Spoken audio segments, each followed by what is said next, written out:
When I stepped outside that morning, I thought the rumble shaking my windows was thunder. But it wasn't. It was worse. A bulldozer was carving a 10-foot trench around my house, circling it like I was some kind of outlaw under siege. The foreman leaned out of his cab and shouted, "HOA orders, sir. No access until dues are paid." I just stood there staring at the muddy moat swallowing my driveway, my mailbox dangling like a hostage. Across the street, neighbors peeked through their blinds, pretending they didn't see. And there she was, Karen Whitley, the HOA president, standing at the edge of that trench in her red blazer, arms crossed, smiling like she'd finally won. What she didn't know was that I wasn't just another homeowner refusing to play her game. I was her creditor, and that trench she ordered, it was about to become her own grave. When I moved back to Ironwood Acres, all I wanted was quiet. My parents' old ranch-style home sat on 3 acres oak trees, a windmill, an old barn, a porch swing that creaked when the wind changed. It wasn't much, but it was peace. For a while, anyway. Then came the letter. "Dear resident, your property falls under the jurisdiction of the Ironwood Homeowners Association. Please remit your first annual fee of $120. I laughed. My father built this house decades before the HOA even existed. I didn't use their pool, didn't get their newsletters, didn't care about their beige fences. So I wrote back, "Not a member, not paying." That's when Karen appeared.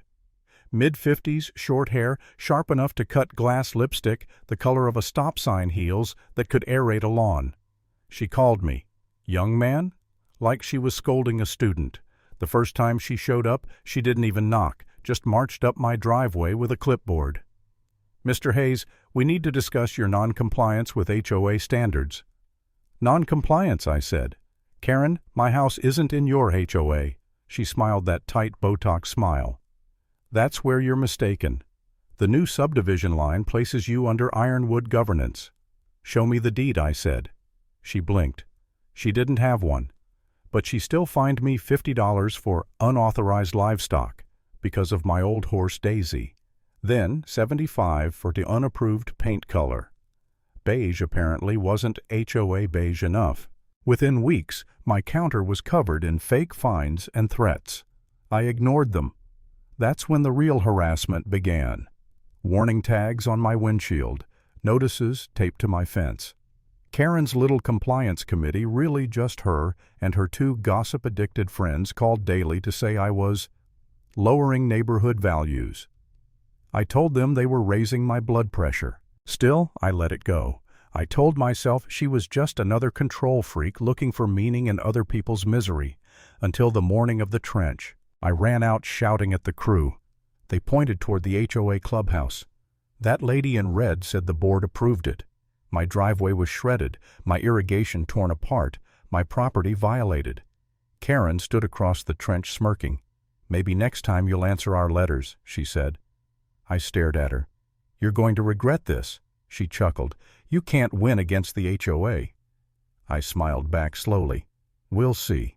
Because while she was busy pretending to be Queen of Ironwood, I was sitting on something far more powerful. Years ago, I'd worked in real estate finance, buying distressed loans, refinancing developments. And wouldn't you know it, the Ironwood HOA had taken out a big loan to build their fancy clubhouse and pool. The board defaulted, the bank sold the debt, and one late night on a whim I bought it. I never planned to use it. Until now. That afternoon I called my lawyer Mike. "Remember that HOA note we bought?" He laughed. "Yeah. Why, it's time to collect."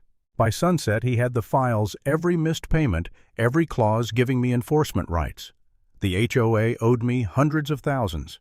And now, with Karen's little moat stunt, I had all the proof I needed of trespass and damages.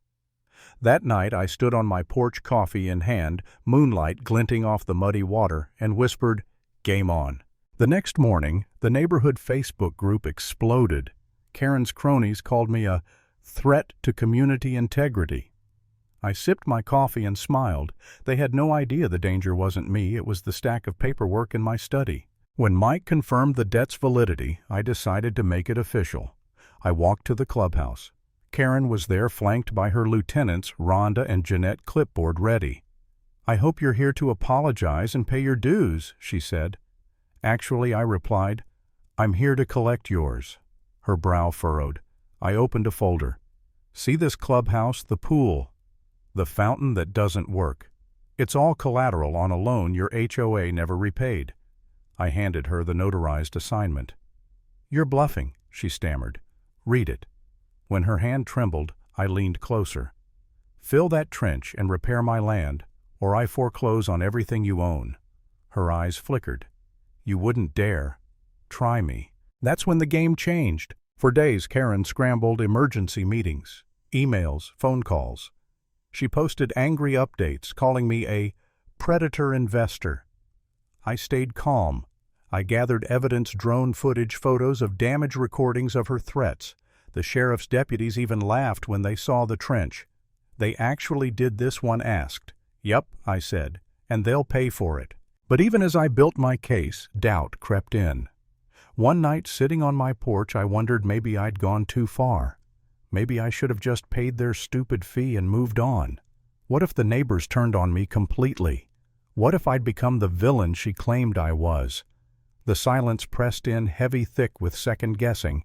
I almost called Mike to drop it. But then I looked at the trench, the scar slicing through my yard, and I heard my father's voice in my head. "You don't let bullies build fences around you, son."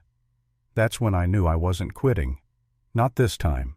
By the end of the week, Karen's panic turned desperate.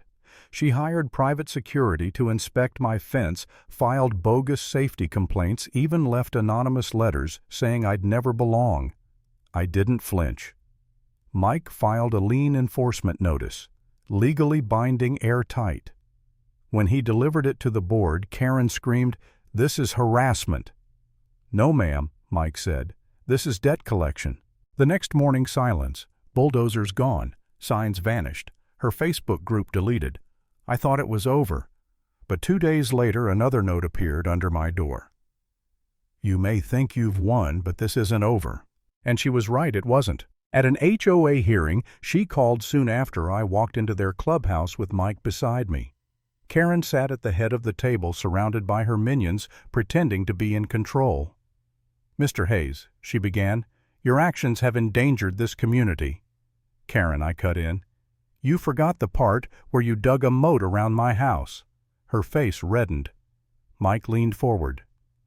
"Technically, Mrs. Whitley, this meeting is being held inside a property under a defaulted lien owned by my client, which means, legally speaking, this is his building until you pay up." The room froze. Karen sputtered. Mike dropped a folder on the table. "Your HOA owes $423,000.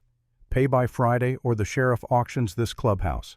The board erupted. Some shouted. Others accused her of lying about finances. One elderly member pointed at her. "You said we were debt-free," Karen snapped back. "Sit down, George." But it was too late. They voted on the spot, 5-2, to remove her as president. She stood shaking with rage. "You'll regret this." I smiled. "No, Karen, you dug your own hole." But she wasn't done. She filed new papers, fake ones. Mike discovered she'd transferred HOA assets into her personal company, Whitley Development LLC, forging signatures. That crossed the line from petty tyranny to felony fraud. Within days, county investigators and local reporters swarmed Ironwood Acres. I watched from my porch as unmarked cars rolled up to the clubhouse. Karen was already there, pacing like a caged lion. When the officers approached, she shouted, "You have no authority here. This is my property." One officer showed her the warrant. "Ma'am, step aside." Her face drained of color. Cameras flashed as they led her out in handcuffs. She saw me across the street. "You think you've won, Hayes? You think you can destroy me?" I stepped closer, calm as ever. "No, Karen, you built a trench and you fell right into it." That was it. The end of her reign. The HOA accounts were frozen. The news called it the Ironwood Scandal. Neighbors who once avoided me started waving again, but I didn't celebrate.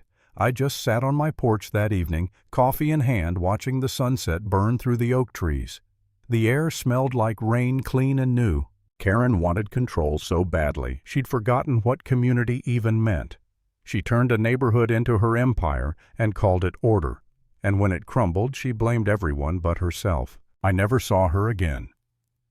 The HOA dissolved soon after.